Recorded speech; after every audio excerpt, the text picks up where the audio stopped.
Muy buenas tardes, queridos amigos. Sed bienvenidos una semana más a vuestro canal, Manuel Díaz Vargas, MDV. Como bien sabéis, este es un espacio abierto a los libros, a las letras y a los autores. Hoy es viernes 23 de febrero y os quiero emplazar porque de aquí a 2 meses, es decir, el 23 de abril, como bien sabéis, es el Día Internacional del Libro. Y os quiero lanzar un desafío. Vamos a ver si podemos llegar a conseguir 150 suscriptores. Actualmente este canal tiene aproximadamente sobre unos 50. Creo que si nos lo proponemos podemos llegar a los 150 en estos 2 meses. ¿Cómo lo podemos hacer? Pues lo podemos hacer compartiendo el contenido de este espacio con otras personas que sepamos que les pueden gustar. Así es de que vamos a empezar este reto y si lo conseguimos os prometo que tendré un detalle que os va a gustar una vez que lo consigamos, ¿de acuerdo? Bueno, dicho esto, os quiero también emplazar a que continuéis hasta el final de este vídeo porque hasta última hora bien sabes que tengo reservadas sorpresas para vosotros. Tomando un café con un libro. Aquí tengo el café y aquí tengo mi libro, mi novela. Esta semana voy a intentar seduciros y convenceros para que leáis una novela magnífica. Su título es Lo último que verán tus ojos. Una novela que es muy inquietante, muy intrigante, os va a gustar. Su autor, en este caso autora, es ni más ni menos que Isabel San Sebastián. Isabel San Sebastián, como bien sabéis, es una excelente periodista y mejor escritora. Quiero de que lo podáis leer esta novela porque sinceramente os va a gustar. Es una trama de intriga, es de acción. Os voy a explicar un poquito de qué trata. Veréis, la trata empieza cuando un valioso cuadro del Greco, del cual no se tenía noticias de él desde la Segunda Guerra Mundial, sale a subasta en una casa de subastas de obras de arte. Hay una marchante que se llama Carolina Valdés y se pone en contacto con ella un peculiar personaje que es Philip. Philip es un taxista de Nueva York, del Brooklyn, y le dice a esta marchante, a Carolina, de que ese cuadro había pertenecido a su familia y que durante el expolio de la Segunda Guerra Mundial efectuado por los nazis se lo habían robado. Y ahí es donde se desencadena la trama de la historia. Leedlo porque sinceramente os va a gustar. Esta semana no voy a leer ningún pasaje porque realmente tenemos un espacio muy limitado y tengo muchas cosas que comentaros, pero sí que os voy a pedir que si lo leéis dejéis vuestros comentarios aquí en este canal, ¿de acuerdo? Bueno, durante las últimas 3 semanas he estado hablando acerca de recursos literarios para que podáis embellecer bien vuestro manuscrito, para que sea atractivo, para que sea un trabajo en el cual aquella persona que lo lea se enamore de él. Sin embargo, esta semana os voy a hablar de otra cosa. Es más, en vez de hablaros de recursos literarios, os voy a dar 6 consejos que creo que te van a ayudar a que te decidas a coger la pluma y de una vez te pongas a escribir ese manuscrito que hace tanto tiempo que vienes rondando, que vienes dándole vueltas a tu cabeza. Vamos a empezar por el primer consejo. El primero de ellos tiene que ver con la lectura y es este: lee mucho, lee continuamente mucho, mucho, mucho. ¿Por qué? Bueno, pues porque al leer eso amplía y enriquece tu lenguaje y también te dará conocimientos de otras materias que también puedes utilizar para tu manuscrito. Es importante que cuando leas utilices una mente crítica. Piensa, ¿por qué me está gustando este libro o este pasaje? O al contrario, ¿por qué me está pareciendo un tostón? Sé crítico y analítico en tu lectura. Segundo consejo, cuando leas, concéntrate en los 3 pilares básicos que conforman toda obra literaria. ¿Cuáles son esos 3 pilares? El primero, la prosa, es decir, observa las palabras que utiliza el escritor y fíjate cómo construye a través de palabras sus frases. Esto es importante. Segundo pilar, cuando estés leyendo, busca el diseño de los personajes que hace el autor, es decir, cómo construye a sus personajes. Y pregúntate, ¿son creíbles? ¿Son de cartón? ¿Tienen alma? Este es el segundo pilar de toda narración. Y el tercer y último sustento para cualquier narración es la trama, cómo la crea el autor. Cómo de la nada empieza a crear una historia hasta finalizarla. Fíjate en esas tres cosas y así aprenderás cómo puedes hacer una buena novela. Este es el segundo consejo que te tengo que dar. Vamos ya al tercer consejo. El tercer consejo es de que escribas aquello que a ti te gustaría leer. Es decir, estás dispuesto a ir a una tienda y comprar, pagando el dinero por un libro, y quieres que ese libro te sorprenda. Pues es lo que tú tienes que hacer, sorprender también al lector. Cuando tú escribas, tienes que disfrutar, tienes que divertirte la lectura. Si es algo aburrido y pesado, no lo podrás transmitir, no le exportarás o no transmitirás al lector ningún sentimiento. Por lo tanto, tienes que disfrutar con lo que tú escribes. Como dice el bolero, tienes que ponerle alma, corazón y vida. Pasamos ya al cuarto consejo. El cuarto consejo que te doy es de que escribas mucho. Tienes que escribir mucho, muchísimo. Igual que tienes que leer, tienes que escribir mucho. Yo te recomendaría que empezaras por relatos breves, cortos, porque de esta manera irás cogiendo práctica y empaque a la hora de hacer relatos más largos. Es más, como hoy parece que es el día de los retos, te voy a lanzar un reto. Y el reto es el siguiente. Te reto a que hagas 100 relatos cortos, breves y que sean malos. Es imposible, ¿verdad? Porque a fuerza de escribir, al menos los últimos tienen que ser buenos, al menos tienen que tener pies y cabeza. Por lo tanto, igual que tienes que leer continuamente, continuamente tienes que estar escribiendo. Vamos al quinto consejo. El quinto consejo es, y tienes que leer mucho y escribir mucho, también tienes que corregir continuamente. No te duela corregir y corregir y corregir tu manuscrito. Te voy a dar una técnica que te puede ser de utilidad. Cuando corrijas tu manuscrito, lee en voz alta lo que tú has escrito. ¿Por qué? Pues porque con la escritura es una sinfonía de letras que vamos construyendo el autor y cada uno tiene su propio estilo. A medida que tú vayas leyendo en voz alta lo que tú escribes, irás notando esa melodía que tú creas y verás esas notas discordantes que debes cambiar o que debes de suprimir. ¿De acuerdo? Y mi sexto consejo para ti, para que cojas la pluma y acabes tu manuscrito, es el siguiente. No dejes que nada ni nadie te aparte de tu sueño. Escribe. Bueno, ya hemos acabado taller de escritores y no voy a pasar a preguntas de lectores porque de verdad tengo una historia que creo que os va a encantar. Una biografía de un autor que desborda talento. Un autor grande, como he dicho antes, un autor de talento. Estoy hablando ni más ni menos que del gran escritor León Tolstoy. León Tolstoy nació en Rusia el 9 de septiembre de 1828, casualmente igual que Julio Verne en Francia, en el mismo año. León Tolstoy era hijo de un conde y de una princesa rusa, por lo tanto él era un aristócrata. Tenía muchas tiendas, latifundios de tierra, la cual la trabajaban campesinos, por lo tanto era también un terrateniente. León Tolstoy ha dejado grandes obras, grandes joyas para la literatura internacional, la literatura universal. Algunas de ellas, porque él es uno de los escritores que más obras nos han dejado, sería imposible abarcarlas todas, pero os voy a dar unos cuantos ejemplos. Los cosacos, Resurrección, Ana Karenina, Guerra y Paz. Solamente para que os hagáis una idea de la imaginación desbordante y el talento que tenía este hombre, os puedo comentar que de esta última novela, Guerra y Paz, en sus páginas contiene más de 500 personajes. Vaya imaginación y vaya talento. ¿Cómo fue la infancia de León Tolstoy?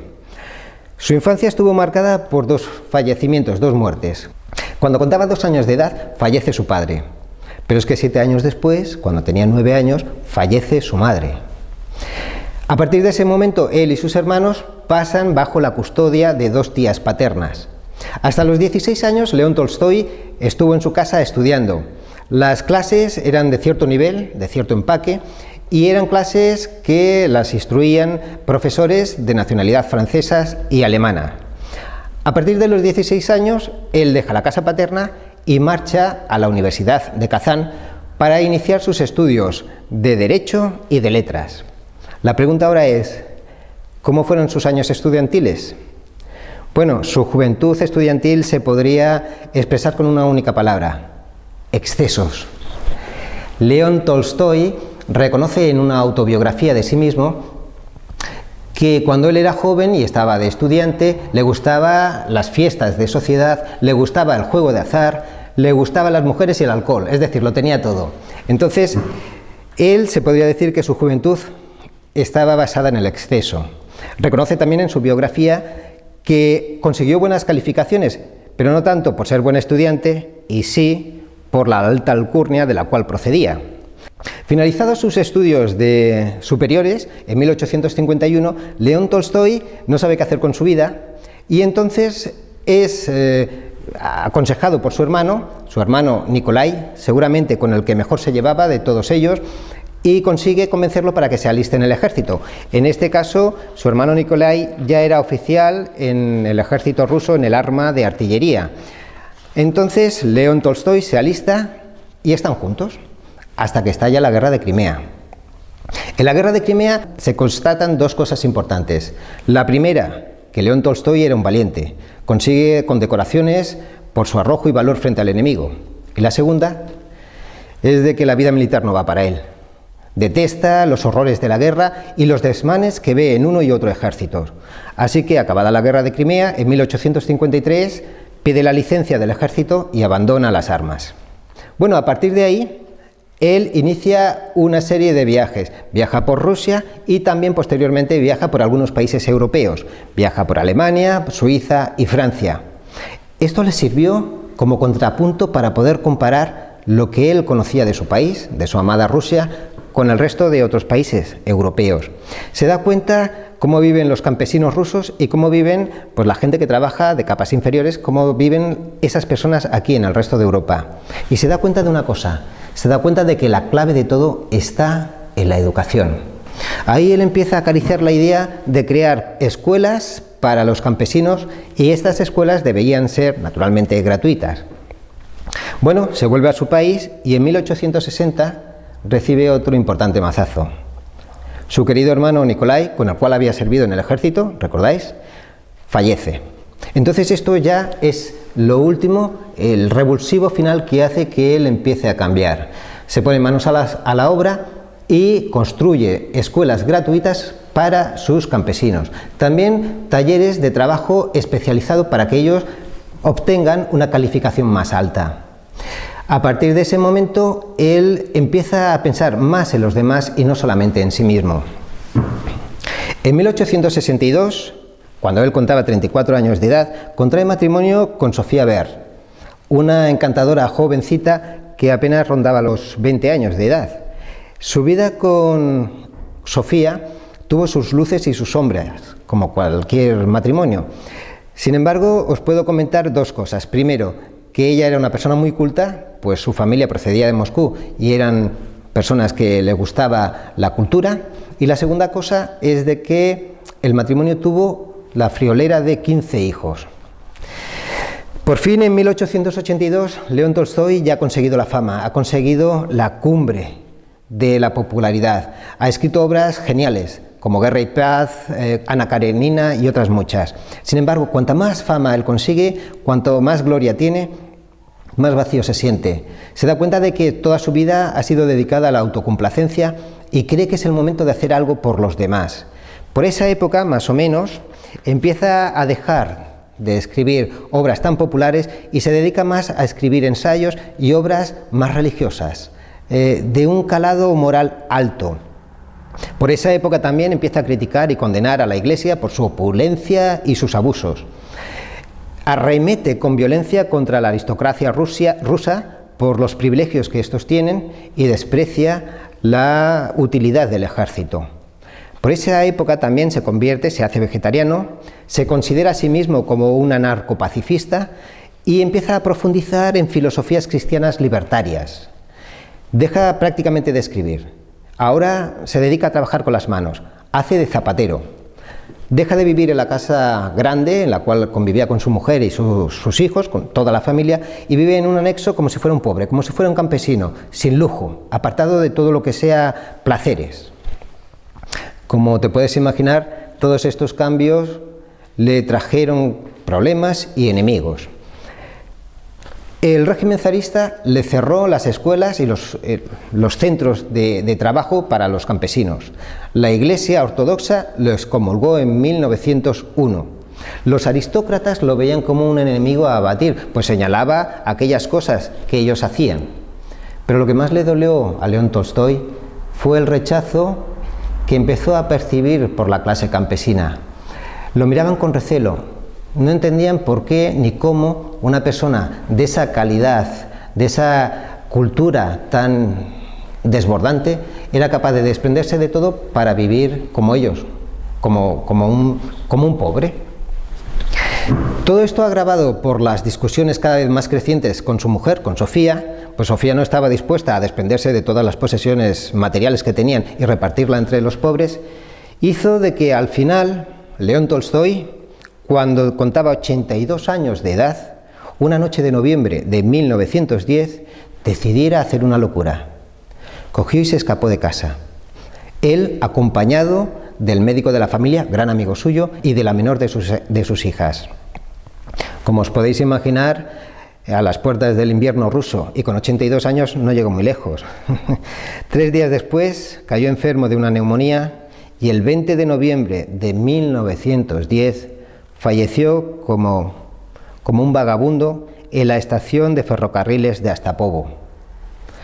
Su cuerpo fue enterrado 2 días después en una loma cercana de su casa y fue enterrado sin pompa, sin boato y sin ningún tipo de ceremonia eclesiástica, pues estaba excomulgado. Como curiosidad, os puedo explicar de que su vida, sus pensamientos influyeron en grandes personas. Por ejemplo, Gandhi. Se carteó durante un tiempo, mantuvo correspondencia con él y le sirvió para su pacifismo.